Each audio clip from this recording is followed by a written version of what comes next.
Morning Edge. DeadPresPicks joined as always by Geoff Fienberg. It is Wednesday. Jeff, first of all, how you doing? I am doing quite well. Looking to build off a fire Monday that we put together, Matt. We did. Wasn't a bad day. We'll take it. We will take it. So we're going to get into a lot of stuff today, guys. We are going to touch on the NBA. Big game tonight for my 76ers taking on the Celtics. We will also get to a bunch of MLB talk as well as some NHL.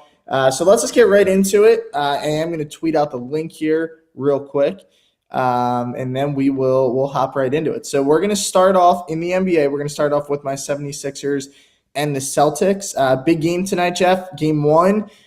Quite the surprise to many, including myself, even though I loved the result. I did not expect the 76ers to go into Boston without Joel Embiid, who just was announced as the league MVP yesterday, and not only win the game, but kind of dominate the game in that spot. What was your thoughts on game one from a non-biased standpoint? And then what's your thoughts on this game tonight? Like many, I was quite surprised with many parts of the 76ers effort by sort of also the Celtics, I don't know, inability or sloppiness or just total dependence on trying to find the three and giving up some other shots, which the consequence was that they forced the threes, they didn't hit the threes, and now they find themselves down. It's a big win. That's a big win for Philly. I'm talking a lot of hyperbole, but no bet on me for the game. I do expect a Boston bounce back tonight, although I think sort of since we converged in the last little bit, this number's already falling. I've seen it as low as 7.5. So it's been moving quickly this morning, and these graphics aren't very old either. So this one's been moving quite quickly. Yeah, I think the main reason for that, Joel Embiid is on track to play tonight. So now they said barring any setback, Embiid will be in the lineup. Obviously, that's significant. The league's MVP. James Harden, though, in game one, Jeff, turn back the clock a little bit. I think James Harden might be the most disrespected future Hall of Fame player that is currently playing, him or Russell Westbrook, one or the other. The media obviously likes to have some fun with them, kind of acting like they've fallen off. James Harden's just kind of elevated his game into a different direction. Right now, playing with Joel Embiid, he's become more of a pass-first guy, but when he needs to, he can still go out there and drop however many points he wants. And I think he displayed that a couple of nights ago. Will they need him to be good again? Of course. I don't know how much Joel Embiid will play in this game. I mean, I expect him to give it a full go. I don't know if he'll be on some kind of limits restriction. The injury that he has actually typically will take another couple weeks to come back. So this is a quick return for Embiid. I'm actually really surprised that he's playing in this game tonight. I did not expect him to go tonight after winning game one. I thought they were going to be like, all right, you know what? We did our job. We don't really need we don't really need him to play in this game, but they're letting him go. They're giving him a chance to go out there, and they're giving him a chance to take a commanding 2-0 series lead. Now, as far as the spread's concerned, like you said, Jeff, it is down to 7.5 at the moment. If Embiid's listed officially in, I do expect this number to continue to move in the direction of Philly. So I think if Embiid plays, like if there's a no doubt Joel Embiid is playing tonight kind of situation, then I think we see the spread kind of down to 5.5 or 6. So if you still like Philly and you feel like he will play in this game, I would take this spread now. I think it still will move towards Boston, but I think that 9 is long gone, unless Embiid is announced out, but it sounds like he'll go tonight. And the series price, seen it down to what, minus 175? A lot. I mean, fairly what we were talking about on Monday was the potential of talking about the buy on Philly. Yes. Today, having dropped a game, getting maybe a little healthier. Now that's an entirely different conversation. I'm sure plenty of people watching maybe see a large element of value on jumping in on Boston now when it was flirted north of 400, I believe, before that game one. I agree with you. Yeah. So my bet tonight, I'm going to be biased here, Jeff. Take my Sixers again with the points. I do think that this is a good spot for Philly to come out and to, dominate this game. They have a chance to dominate the series, take a commanding lead. If they could somehow get up 2-0 coming back to Philly, that would be fun. That would be big time. All right, let's shift gears here to the MLB. We have an early slate today. Love these Wednesday slates because we get some early action. can start your day off glorious, Jeff. You hit that first bet, that switches the mood for the whole day. You can definitely get on a run. This game, though, is at 7 o'clock tonight, the one we're going to start with. We're looking at the Cleveland Guardians facing the New York Yankees. What's your thoughts on this? Well, I got to say, it's hard to have a perfect night without a bit of luck. Bless that Guardians ninth inning comeback on Monday for that one over the Yankees. And coincidentally, while it played a bit of the seesaw through the week on the Yankees yesterday, I'm going back to the Yankees. I am laying the minus 136, and it does seem like the Yankees as underdogs, fading them has been a favorable trend. It seems like Vegas has, they're rarely an underdog, but they were 0-6 last year as underdogs. They're 0-6 as a dog this year. Last year, they were 6-13 as an underdog. I think the contact lineup via Philly makes perfect sense. They're going up against Schmidt tonight, who's just not had it one bit. Give me the Guardians. There's a lot of words to say. I think this is a nice spot to pick on the Yankees. I am not fooled by their plus price. Look, the Yankees lineup, since Judge has been out, they've really struggled to produce at a high level. You get Bieber on the mound today. If I had any lean in that game, Jeff, I will be leaning with you to Cleveland.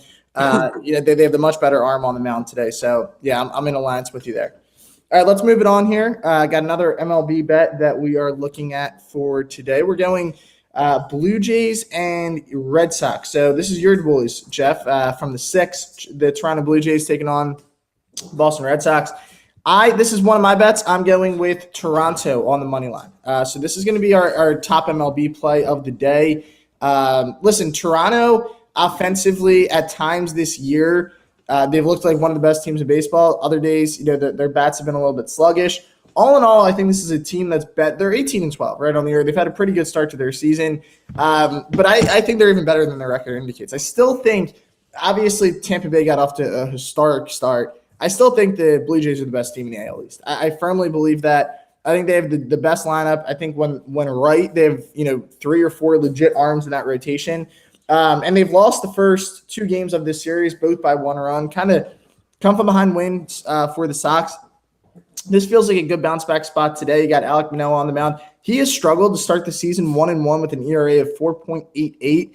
But we know those numbers will get better. This is a guy who was an all-star last season, one of the better arms, I think, in the American League. So this is a guy who I expect to come out tonight, do his thing, be able to limit this Red Sox lineup. That, let's be honest, the Red Sox last night, who was it? Wong, I think.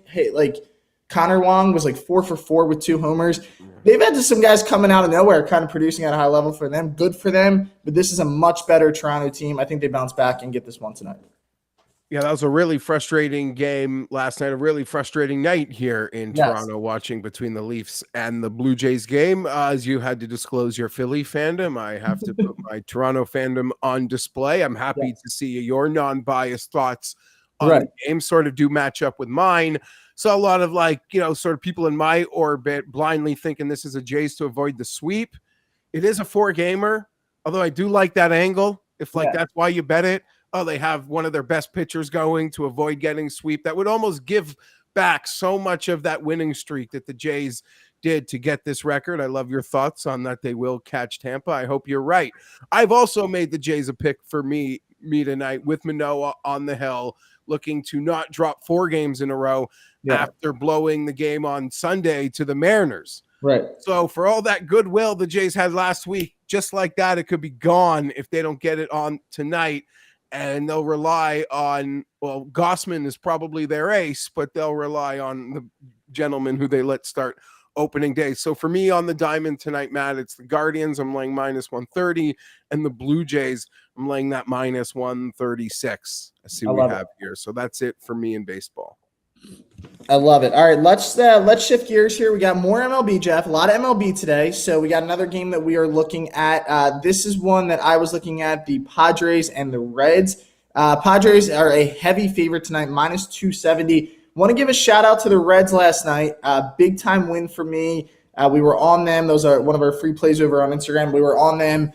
They came from behind late 1-0. They were able to tie it and then win it in extras as a plus 170 dog. So big time win for the Reds last night. I'm fading them today. I'm taking the Padres -1.5 at -120. I do like San Diego to bounce back. Again, their bats were really sluggish last night. Just one run in that game against Cincinnati. Cincinnati's not a team that's known for its pitching, known for its bullpen.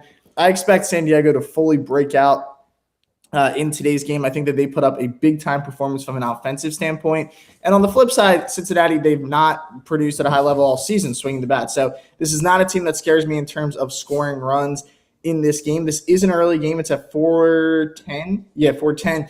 Want to point out, too, Luis Cessa getting the ball for the Reds. He's been horrible to start the year. 1-3, 9.55 earned run average, Jeff. That's not going to play. So going against this high-powered San Diego offense, I think he struggles in this game.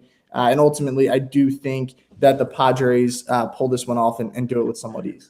It would be a shame for the Padres to sort of lose any of the good momentum that it feels like they built and they so desperately needed out in Mexico with losing a series to the Reds, which, Matt, what they have next, I believe, is like 7 of their next 10 games are against the Dodgers. And they're not playing their best baseball right now. And that might be they've been a bit of an enigma because you stare at the lineups on paper and, they're a team that I'm sure you want to over invest them on paper. They are probably, if you bet $100 on them every day, they are probably the team that's lost the most money for a bettor this year. I know that's something that is tracked, but just based on the prices you would have had to pay, you still have to pay on them gamely because on paper they're outstanding. I have a soft spot for them, but I ain't bet. I'm not. I got to stop investing in them. This is a team that killed me at times last year. They're very inconsistent, I'd say. Like you said, when they're hot, they're hot. You look at San Diego. I picked them before the season to win the National League West because I thought the Dodgers were going to take a bit of a step back, and to this point, they kind of have for Dodgers standards, right? Like they haven't looked like the great Dodgers teams that we've seen in years past, although they've looked good, just not great. This is a San Diego team that I think that they've underperformed so far this season. I think when right and when fully healthy, you can make the argument this is the best lineup in baseball, right? So San Diego is a team that I think they're always tempting to bet. I agree with that. They have definitely cost some people, including myself at times, some money this year, but I do think that they come through today in a big way and get us this win. Is that it for MLB? Do we have any other MLB bets, or are we done? No, that's it for me. I got those two. I got Jays and Guardians. Okay. Guardians. Yeah. All right. So I'm going Jays, and then I am going with the Padres -1.5. All right. Let's shift gears, Jeff. We're flying through the show. Only 13 minutes in. We're at a great pace today. We got a couple NHL games to get into. This series is interesting to me. The Devils and the Hurricanes. The Devils, what a series that was with the Rangers. They were able to overcome them, win that series. The Canes, meanwhile, they took care of the Islanders in what was a pretty entertaining series. Felt like they always had a firm grip of that series, but it was a good series all in all. Carolina comes into this game tonight as a -126 favorite on FanDuel. Jeff, first, let's go to you. Do you have any thoughts on this? I like Carolina tonight. I forgot to include it in my early pick sheet, but that is where I lie. I thought, to be honest, that Florida might struggle in the sense of like an overtime game 7 win right into a new series, just one day of rest could backfire. Even in the NBA, we almost saw how pivotal just the extra day was, for the Lakers maybe versus the Warriors. Such an emotional win, beating the Rangers and how much that meant like in their little bubble locally. So I like Carolina off the mat first to draw first blood here. I think laying the 20 cents seems like a more than it was better than I expected to wake up to. We'll say that. Yeah, I agree with that. I think Carolina there is in a good spot. Game 1 back at home, I also agree. So I'm going to be on the Canes as well. I love this Devils team, though. I will say that. They've been fun to watch all season long. One of the fastest teams in hockey, Jack Hughes. They have a lot of really young, talented players. I think this will be a really entertaining series. I expect this game to be a low-scoring, kind of grinded-out win. But I do like the home team tonight in Game 1. On their home ice. So give me the Canes in that spot. All right, final game of the night there in the NHL. We do have one more. The Oilers are taking on the Golden Knights tonight in Las Vegas. This is going to be a fun series as well, Jeff. Edmonton pretty impressive in that series against Los Angeles. They at one point looked like they might be in some trouble in that series. They were able to come back and win. Vegas, meanwhile, they might have been the most dominant team in round one. They made quick work of Winnipeg. Now, tonight, this is basically at a pick 'em minus 110 each way. Who are you going with tonight? You taking McDavid and the Oilers, or are you going with the Knights? I am just blinded by the Oilers. Yeah. To be honest, I don't think since we've started talking, I've gone against them once. Doesn't mean I'm automatically going to lean on them, but I am blinded by them and their ceiling abilities. Although when you bet on the Oilers, it's like you guarantee in your head you're down 1-0 on a horrible goal. Like whether that goal happens like at the beginning of the game or later on the game, it's like betting a football team acknowledging they're going to get a kick blocked or something. Yes. Like you just know that in the process. That being said, I would lean the Oilers in what flirts like a pick'em price, but it's not going to be a documented pick for me. Carolina is my hockey pick tonight. I'm the same way. I would lean Edmonton. This is a game I'm still kind of going over the numbers on, still trying to figure this one out. I will say I think this series is going to live up to the hype. This could be another – I think both of these series are really good, and they're kind of swept under the rug because of some of the other series going on. Nothing better, Jeff, than some playoff hockey, but we've seen – a lot of the Dogs again last night. The Seattle Kraken go in game one, dominate that game. They had a 2-goal lead late. Actually, Dallas came back, forced overtime. The Dogs last night both paid off. As you said, your Leafs went down against Florida. So a couple of road Dogs had it done last night. Maybe it's the home teams tonight. We will see who will win that game. But I agree. I think that game's going to be really interesting. And ultimately, I think that game is going to be it's series lean on Edmonton, Vegas. The series price? Let me see.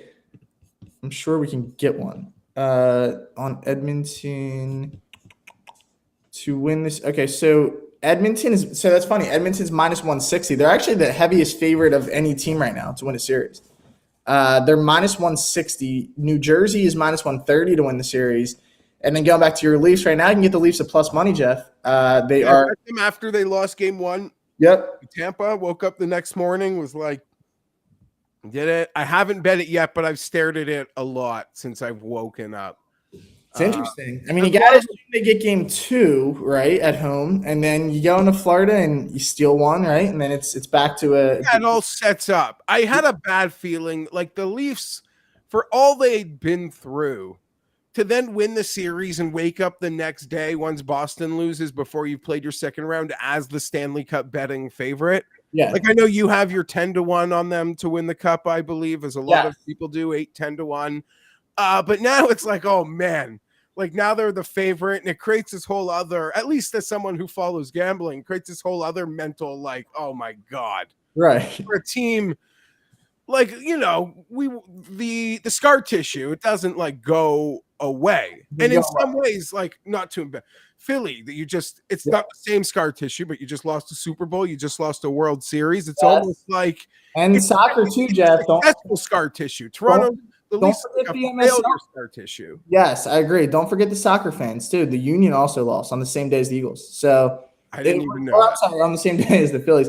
Yeah, it's been rough, and now you know what? But now we have my Sixers, right? I'm sure they won't let me down. No chance a Philly team lets me down. That has never happened before. All right, now the last part of the show, guys, we don't have necessarily graphics for these plays, but I am going to track these. So the one is going to be no runs first inning bets. We've done these, on the kind of the new format. 2-1 so far, so we'll take profit on them. These bets are just for fun, Jeff. We talk about these nerfies all the time. They're sweats, they're fun. And today we happen to get a couple of early games. So how can we not get an early one that's going to kick the day off and it's going to get us in the win column? We sweat these 6 outs out together, and then boom, we're good. So it should be a simple process. Should be pretty easy. Now, where we're looking at in this game, we're looking at 2 big-time arms. We're going with Logan Webb and Framber Valdez, all right? So we're looking at the Astros and Giants, no run in that first inning, which is currently priced at minus 135. So it is a little juicy, right? But the reason for that, Valdez and Webb, 2 aces, 2 big-time arms. I'm not as worried about the Giants scoring. Houston offensively, we know Altuve's out of the lineup. They've had some guys out of the lineup. It's still the Astros, right? That part of it's going to be a sweat. Although I do think Logan Webb is the better arm here. Valdez is outstanding himself. But I think Logan Webb comes out. I think he can get 3 outs for us. So that's going to be our nerfy of the day. I think that one gets home. I think that, we might have to sweat, like I said, on the Astros part a little bit. Ultimately, though, Webb, Valdez, 2 arms that I can trust. On the flip side, we did put together a little parlay of the day as well. All right, put this one together this morning. So we're going to go Astros. I think the Astros win that game. They bounced back from a poor performance yesterday. Astros money line, and then we're going to go with the Oilers money line. I had to include them, Jeff, because we're looking at them. It looks too good. We can't pass up on the Oilers. Let's get them in the parlay, and then we're going to go with the pick that you and I both love, the Toronto Blue Jays on the money line. So that's going to be our lay. It gets us to plus 412. It's a little fun parlay. Get the week rolling. Cash that in, and we'll see where we go. So again, that is Astros money line. That is Edmonton Oilers money line, and then the Toronto Blue Jays on the money line. So that will get us to plus 412. That was over on DraftKings for those wondering if you want to lock that in. So there it is. That's our parlay of the day, Jeff. Beautiful. Love it. Before we I feel like I might be talking back to you. I don't know if it's doing that. Am I echoing there? Yeah, you're fine. I think you did echo for like 0.1 seconds. Okay, sorry. And I guess before we get out here, it's a Wednesday, so I'll give my golf picks. On Monday, I said I bet Victor Hovland 22, Cam Young 25, and it is an elevated event. Literally, it feels like only 12 to 15 players win these tournaments. It doesn't even matter what the tournament is, Matt. Yes. You're not near the top of the odds board. You have like 2 guys have won a golf tournament in almost the last year. Mm-hmm. And sadly, the books have kind of realized, and they're sort of really squeezing the life out of those guys. But it remains Cam Young, Victor Hovland for me. And I've added to that with another expensive buy-in, but Justin Thomas, 24-1 on a enhanced win-only line over at Bet365. You see that on the odds checker grid. I love the odds checker grid for the golf. It helps me know where my numbers are.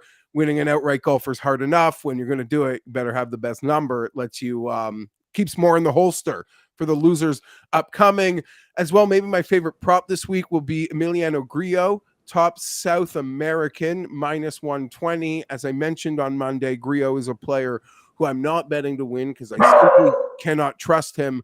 But he's like 140-1 if that interests you. But I've played him like top 10, top 20. I'm looking for matchups today as those sort of come out. But I played him top South African as well, minus 120. So those are my Wells Fargo golf picks. Well, my dog likes it. My dog started barking, Jeff, as soon as you mentioned. So that should be good news for you. I hope so, at least. So there's Jeff's golf picks. Guys, we will have a little graph out as well at the end for you guys. If you missed it, I know a lot of people working can't stay on for the whole time. Don't worry, you will get the picks. You will find out what we were on.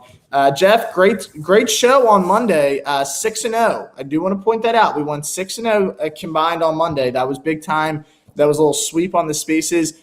Let's hope that we can run that back today with another sweep and get this Wednesday rolling. Make sure, guys, to follow us on Twitter right there at oddschecker US for more live stream spaces as well as daily picks and content. We will see you guys back here on Friday. Hope everybody has a great Wednesday. Talk soon.